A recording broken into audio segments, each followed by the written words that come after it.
हमारे 6 शास्त्र हैं। कल परसों मैंने निवेदन किया है वैशेषिक शास्त्र, न्याय सिद्धांत और वेदांत दर्शन। महर्षि पतंजलि का अद्भुत सूत्र है योग शास्त्र। भगवान कपिल देव का है सांख्य शास्त्र और महात्मा कणाद और भगवान वेदव्यास का अद्भुत शास्त्र है पूर्वी मीमांसा और उत्तरी मीमांसा। ये 6 शास्त्र है। तो 6 शास्त्रों में से 2 शास्त्रों की कथा श्रीमद्भागवत के 3रे स्कंद में, एक है पूर्वी मीमांसा और एक है उत्तरी मीमांसा। ये 3रा स्कंद आरंभ होता है उसमें पूर्वी मीमांसा है, माइक खोलिए, और जब ये 3रा स्कंद समाप्त होता है तो उसमें उत्तरी मीमांसा की कथा का वर्णन है। पूर्वी मीमांसा में वासना की कथा है और उत्तरीय मीमांसा में सेवा की कथा है। बहुत ध्यान से सुनिएगा। इसमें वर्णन है कि जीवन में वासना चल करके आएगी तो वहां राक्षस यानी दुर्गुण पैदा हो जाएंगे। एक महात्मा कश्यप की 2 पत्नियों की कथा का वर्णन है इसमें। एक पत्नी का नाम है दिति और एक का नाम है अदिति। दिति के जीवन में संध्या काल में वासना चल करके आई तो उसके यहाँ राक्षस पैदा हो गए, हिरण्याक्ष और हिरण्यकश्यप। एक दूसरी कथा और है यहाँ माता देवहूति की, जिसने अपने वृद्ध पति महात्मा कर्दम की सेवा करी तो सेवा का प्रभाव ये था कि उसके यहाँ परमात्मा भगवान कपिल बन करके चल करके आ गए। जीवन में वासना चल करके आएगी वहां दुर्गुण पैदा हो जाएंगे और जीवन में सेवा चल करके आएगी तो वहां पर सदगुण पैदा हो जाएंगे। परमात्मा सदगुणों का भंडार। और इसी बात के ऊपर 33 अध्याय हैं। इसमें 33 अध्यायों में यही कथा कही गई है कि वासना कैसे मरेगी और सद्गुण कैसे जागेंगे। बात बड़ी छोटी सी है लेकिन गोस्वामी तुलसीदास जी ने भी अपने उत्तरकांड में काफी चर्चाएं करी हैं, लेकिन यहाँ सुखदेव भगवान 33 अध्याय कंप्लीट करते हैं इस बात को समझाने के लिए। सबसे आरंभ में एक समर्पण की कथा, एक भगवत चिंतन की कथा, उन लोगों के लिए कथा परोसी जो ऐसा कहते हैं छोटी जाति में जन्म हुआ भगवान कैसे मिलेंगे, परमात्मा ने धन पैसा रूप दिया नहीं है, भगवान की कृपा कैसे होगी, ऐसा मन में विचार करते हैं तो परमात्मा किसको मिलते हैं, किसके घर जाते हैं। और वहां से भगवान सुखदेव मुनि ने श्रीमद् भागवत का 3रा स्कंद आरंभ किया है जिसमें 33 अध्याय। सुनिए। श्री शुक उवाच, भगवान सुखदेव बोले, यदा तु राजा ससुतान साधुन पुष्णेन धर्मेण विनष्ट दृष्टि भ्रातुर्विशिष्ट ससुतान विभुंदुन प्रविश्य लाक्षा भवने ददाह। बात उस समय की थी जिस समय लाक्षा भवन जलाया गया और भगवान की कृपा से कुंती माता के 5 पुत्र सुरक्षित रह गए। और इसी यात्रा में उन्होंने मत्स्य भेदन करके द्रौपदी को प्राप्त किया। राजा द्रुपद की सभा में बैठे हैं पांडव।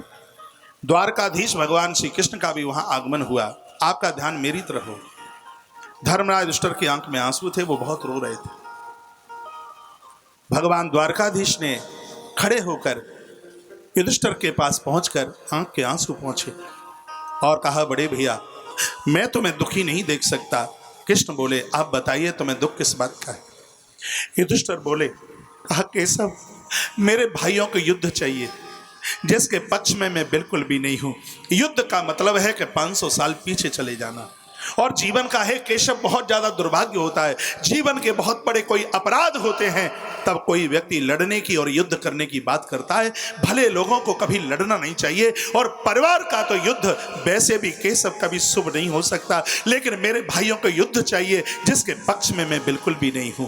ये युधिष्ठिर अपने भाइयों के लिए तो बात कह ही रहे हैं, लेकिन ये बात हमारे और आपके लिए भी है। परिवार का युद्ध कभी भी शुभ नहीं हो सकता। परिवार की लड़ाई और झगड़े, इसका मतलब है युधिष्ठिर के शब्दों में 500 साल पीछे चले जाना।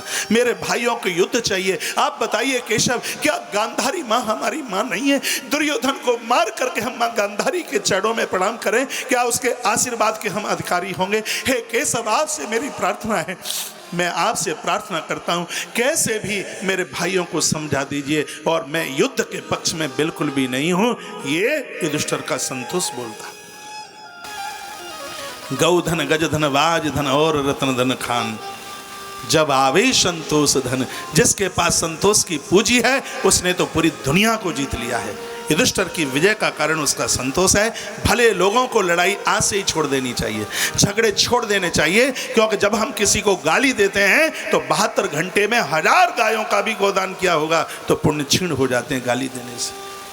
ये हमने ग्रंथों में अग्नि पुराण जैसे महाग्रंथ में पढ़ा। और लखन लाल भी तो बोले उस संवाद में, गारी दे तन पावत शोभा। इसलिए भले लोगों को यह चाहिए वह क्रोध न करे, वो झगड़ा न करे। उनकी आंख में आंसू थे। कहा केशव कैसे भी कुछ भी कीजिएगा इस युद्ध को रोक लीजिए, मैं युद्ध के बिल्कुल पक्ष में नहीं हूं। ये संतोष बोलता है युधिष्ठिर का। और जिसके पास संतोष है सुख के साथ वही जी पाएंगे। रामायण के उत्तरकांड में कहा है कि बिनु संतोष न काम नसाई, काम अक्षत सुख सपने उनाई।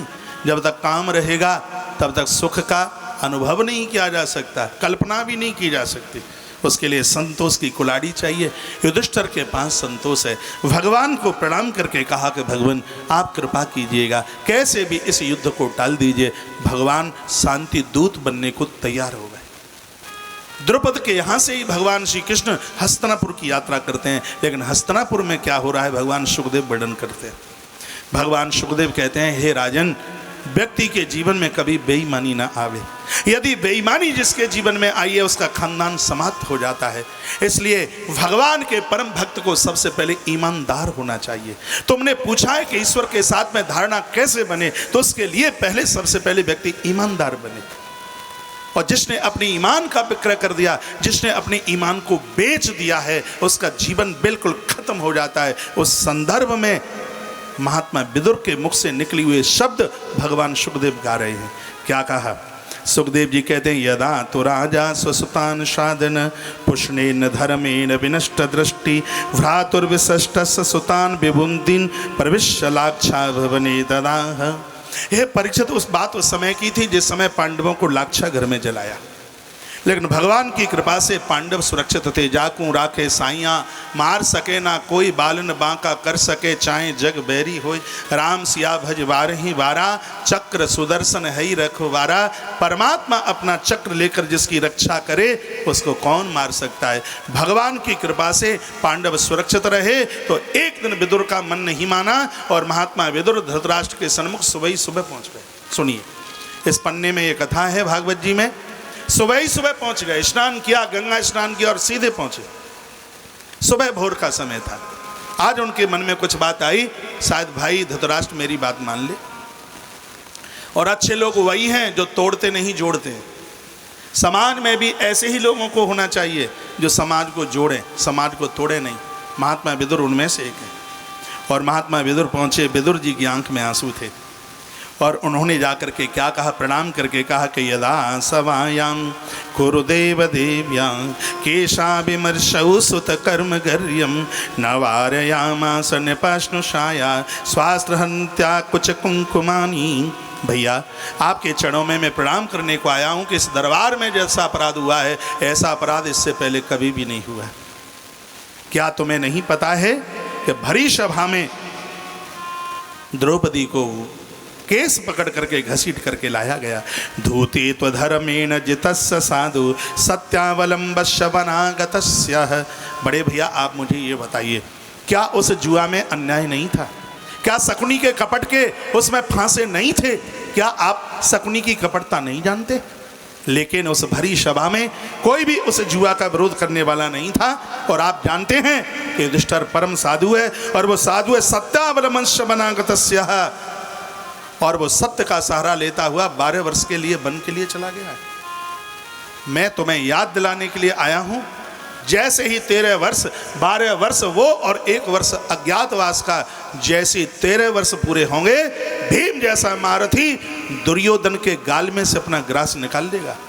इसलिए मैं आपसे बोलने के लिए आया हूं, इसी समय आप किसी को भेज करके पांडवों को बुला लें। यदि पांडव ना हुए तो कोई प्रसन्नता के साथ में तुम्हारा नाम लेने को तैयार नहीं होगा।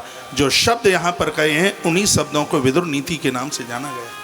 यहाँ तक महात्मा विदुर ने कहा कि अजात शत्रु प्रतिपक्षदायम ततिक्षभो दुष्टस्तवागः। मैं जानता हूँ कि युधिष्ठिर तो अजात शत्रु है, वो तो अपना किसी को दुश्मन मानता नहीं। उसको भले ही कोई अपना शत्रु माने, लेकिन वो किसी को अपना शत्रु मानता नहीं है। लेकिन बड़े भैया इतना ध्यान रखना, भीम साक्षात पवन का पुत्र है, और जिस समय पवन तूफान चलता है तो तूफान रोकने से नहीं रुकता।